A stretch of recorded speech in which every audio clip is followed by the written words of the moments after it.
खुलुमबाय। गोजोन फुंबिलिनि गासैबो बड'लेण्ड बुब्लिनि अनसायगिरिफोरखौ बरायग्रोबाय। दिनै 14 जानुवारि बुधबारनि फान्जामुथिखौ फरायथिनो लादों आं उदांस्रि मुसाहारिया। फान्जामुथिनि गिबियाव दं मेष राशि। नोंथांनि साननाय बादि मोनसेबो जाफुंनाय नङा, दुखुनि सान जागोन। बृष राशि। गोजान जायगायाव दावबायनो खाबु मोनगोन, गोसोखौ गोजोननाय मोनगोन। मिथुन राशि। जानाय लोंनायफोराव बाहागो मोनफानो हागौ, रंजा खुसियै साना बारलांगोन। कर्क राशि।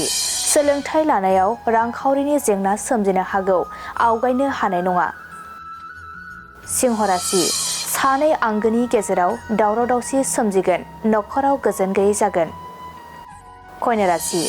नाजानायनि गेजेरजों मोजां फिथाइ मोननो हागौ, मोजां सान। तुला राशि। नखराव गाज्रि नोजोर नांनो हागौ, नखरनि गोजोना गैया जागोन।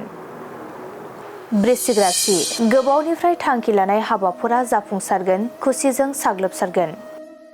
धनु राशि।